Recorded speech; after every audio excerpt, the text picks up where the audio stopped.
Bismillahirrahmanirrahim. Assalamualaikum warahmatullahi wabarakatuh.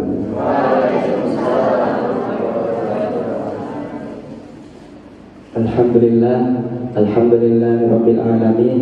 Wassalatu wassalamu ala asrofil anbiya'i wal mursalin wa ala alihi wa sahbihi ajma'in. Amma ba'du.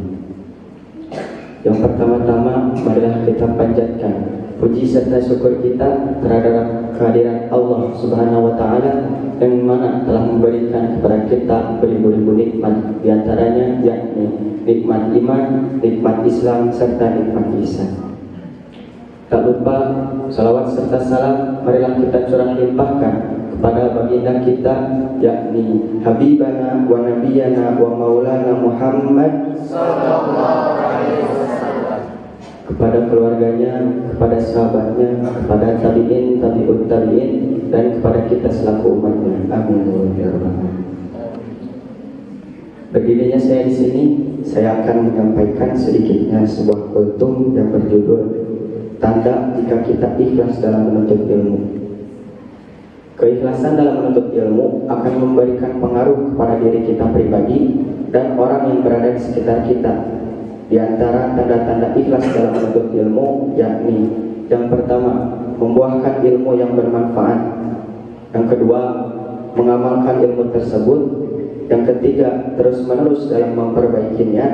Yang keempat, semakin tunduk dan takut kepada Allah Subhanahu wa taala. Yang kelima, membenci pujian dan ketenaran. Dan yang keenam, semakin tawadhu di hadapan manusia. Yang pertama, membuahkan ilmu yang bermanfaat. Tanda yang paling jelas yang menunjukkan bahwa seseorang memiliki niat yang benar dalam menuntut ilmu ialah ilmu tersebut bermanfaat bagi dirinya maupun bagi orang lain. Yang kedua, mengamalkan ilmu tersebut. Ketika seseorang memiliki niat yang ikhlas dalam menuntut ilmu, maka ia akan mengetahui bahwa ilmu yang ia cari bukanlah tujuan akhir, melainkan bekal untuk beramal, sehingga ia akan berusaha mengamalkan setiap ilmu yang ia miliki dan yang ia dapatkan. Al-Khatib Al-Baghdadi berkata, seseorang tidak dianggap berilmu jika ia tidak mengamalkan ilmunya.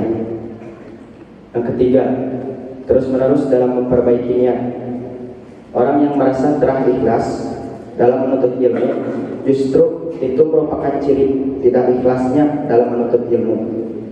Orang yang ikhlas justru akan terus-menerus dalam memperbaiki dirinya dan meluruskan niatnya dalam setiap amalannya yang ia perbuat dan tidak merasa dirinya telah ikhlas. Yang keempat, semakin tunduk dan takut kepada Allah Subhanahu wa taala. Semakin bertambah ilmu seseorang, semakin tunduk pula ia kepada Rabb-Nya. Sebagian ulama mengatakan, siapa yang takut kepada Allah, maka ia adalah orang yang berilmu.